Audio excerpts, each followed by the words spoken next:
In recent years, we have seen a surge in research into deep learning technologies. I mean things such as NeRF and Gaussian Splatting.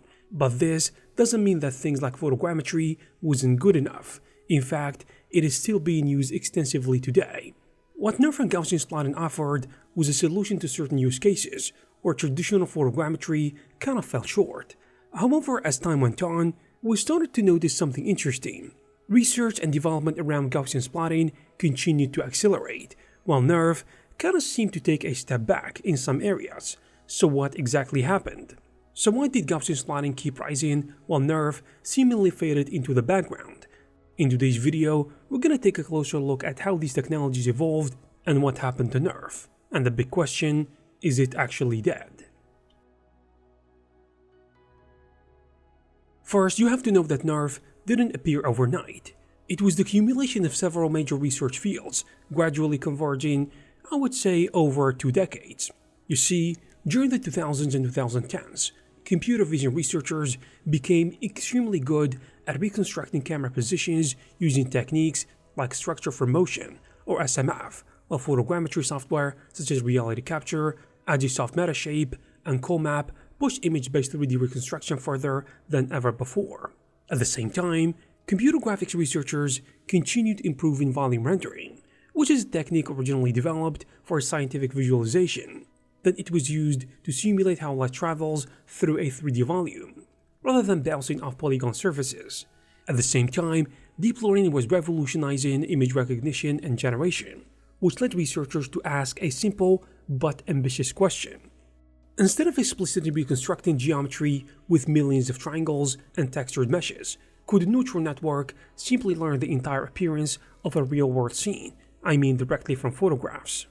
And the idea became part of the growing field known as neural rendering, which actually combines traditional computer graphics with machine learning. So to put it simply, rather than replacing decades of graphic research, neural rendering builds upon it by using neural networks to represent scenes in ways that conventional geometry simply cannot. So researchers experimented with implicit neural representations, which are basically continuous mathematical functions stored inside neural networks, instead of simple meshes or voxels. And here's the thing, this could in theory describe the entire 3D scene with remarkable detail. So by late 2010, advances in GPU, differential rendering, and neural networks had finally made these ideas practical enough to test on real scenes, which blew everybody away. One of the biggest motivations behind this research was overcoming the limitations of traditional photogrammetry. Although I would say photogrammetry excels at producing accurate geometry, it often struggles with reflective surfaces, glass, fine vegetation, thin wires, translucent materials, and complex lighting. It also relies heavily on extracting matching feature points between photographs, which is something that became extremely difficult when surfaces lack texture or change appearance from different viewing angles. So researchers hoped that neural networks could infer these difficult cases by learning how light behaves through an entire scene, instead of relying purely on geometric matching. As you can see, this promised not only more realistic reconstructions, but also the ability to generate completely new viewpoints with smooth lighting and reflections that conventional methods actually found difficult to reproduce. The breakthrough finally arrived in 2020, where researchers from Google Research, UC Berkeley, and UC San Diego introduced NeRF, representing scenes as neural radiance fields, which, if you remember, was a paper that completely reshaped 3D reconstruction research. So rather than trying to reconstruct a mesh, point cloud, or voxel model, NeRF represented an entire scene as a neural network. So the network takes a 3D position and viewing direction as input and predicts both the color and density at that point in space. And by repeatedly sampling millions of these points along virtual camera arrays using classic volume rendering techniques, NeRF could synthesize entire new viewports that looked remarkably realistic. And by the way, it captured subtle effects like soft shadows, view-dependent reflections, and fine geometric detail that were difficult for previous techniques to produce. But not so fast. Despite the excitement, the first version of NeRF had a major drawback.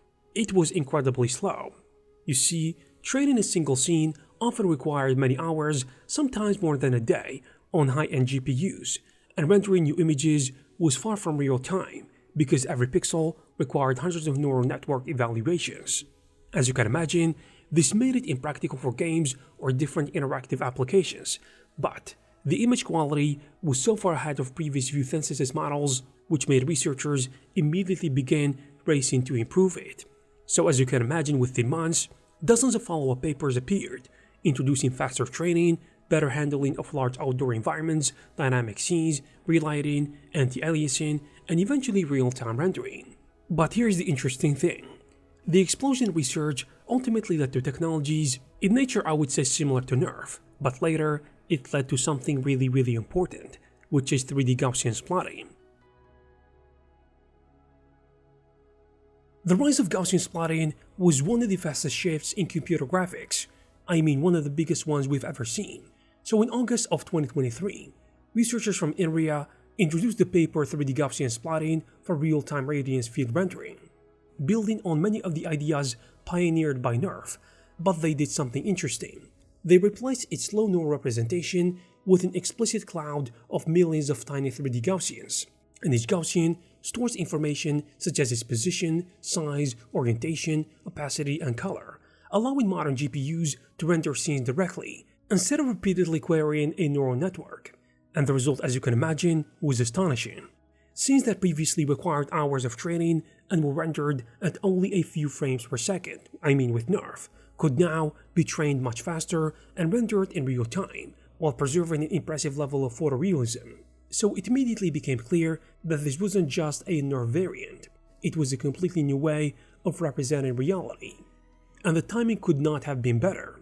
By 2023, researchers has already spent 3 years improving NeRF through projects like Instant NGP, MIP NeRF, and Zip NeRF, and many other variants, making it faster and more accurate. However, even these improvements still relied on neural networks and volume rendering too. But what does that mean? Well, they remained computationally expensive, especially for interactive applications. So Gaussian splatting took a different approach. Instead of asking a neural network what every point in space should look like, it represented the scene explicitly using millions of optimized splats that graphics hardware could rasterize extremely efficiently. So as a result, this made it practical for applications such as VR, AR, robotics, digital twins, architecture, VFX, and game engine visualization, where high frame rates are just as important as visual quality, and I'm sure you know that already. But now what happens to NeRF? Well, the impact on NeRF was actually immediate. You see, within months, universities, startups, and major technology companies began shifting much of their attention toward Gaussian splatting. Research papers that had once focused almost entirely on NeRF rapidly transitioned to splat-based representations, while the software developers started adding Gaussian splatting support to professional tools and game engines. Also, companies behind 3D scanning apps, in addition to mapping platforms and visual effects software, realized they could finally deliver photorealistic scanned environments without the slow rendering speeds that had limits with NeRF. I mean apps such as Game Engine and 3D software such as Houdini. As a result, Gaussian splatting quickly became the preferred technology for real-time scene capture, and the number of papers and open source projects exploded throughout 2024 and 2025, even in 2026. This doesn't mean that NeRF became obsolete.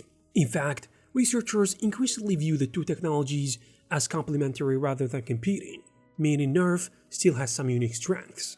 For example, its continuous neural representation provides richer spatial understanding, which can prove to be really valuable to improve reconstruction quality. Also, recent research even combined NeRF and Gaussian splatting into hybrid systems, where NeRF helps guide optimization, while Gaussian splatting provides fast and real-time rendering.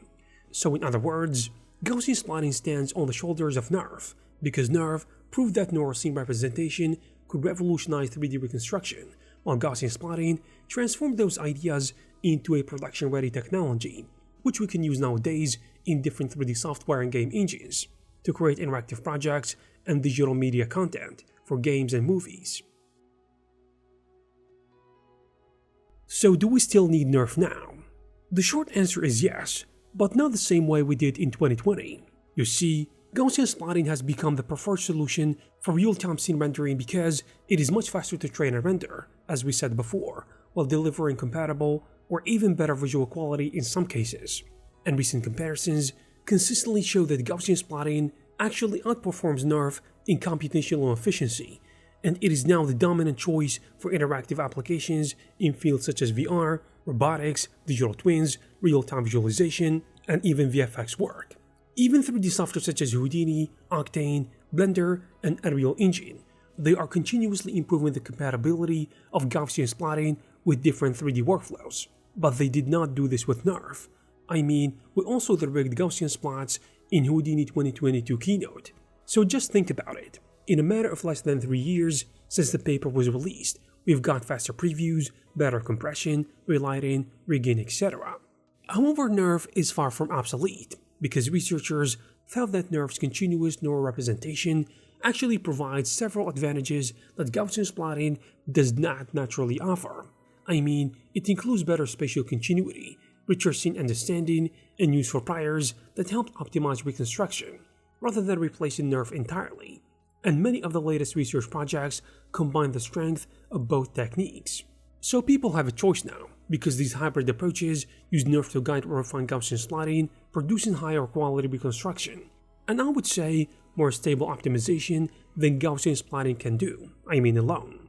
In fact, several recent papers describe NeRF as a valuable assistant to Gaussian splatting, rather than a competing technology, which in hindsight highlights how well the two approaches complement each other. But believe it or not, some commercial scanning software still relies on NeRF today. Take Kira Engine for example. Although it has introduced Gaussian splatting for real-time scene reconstruction, it continues to use NeRF-based workflows for scanning reflective, refractive, and textureless objects, which are cases where traditional feature matching becomes unreliable. As you can imagine, this mode leverages NeRF's radiance field representation to better infer the geometry for challenging surfaces, and also ultimately generate a textured mesh, which shows that NeRF still has a practical and valuable use cases for scenarios where Gaussian splatting alone is not the ideal choice. Simply put, a good way to think about it is this: NeRF has become the research and foundation technology, while Gaussian splatting has become the production technology. So if your goal is to scan a scene for a game, create a digital twin, or view a captured environment in real time, Gaussian splatting is usually the better choice. But if you're developing new reconstruction algorithms, studying neural scene representations, improving geometry, modeling lighting, or rebuilding next-generation hybrid systems, NeRF kind of remains incredibly important. In fact, many of the newest advances in Gaussian splatting are still inspired by ideas that originated with NeRF, which shows that its influence continues even though it is no longer at the start of the show, because right now it is kind of an assistant working on the side to support Gaussian splatting. And there you have it, guys. If you like this video, please give it a thumbs up. Also, please subscribe to the channel to receive more videos like this. Thank you very much for watching, and I will see you in the next one.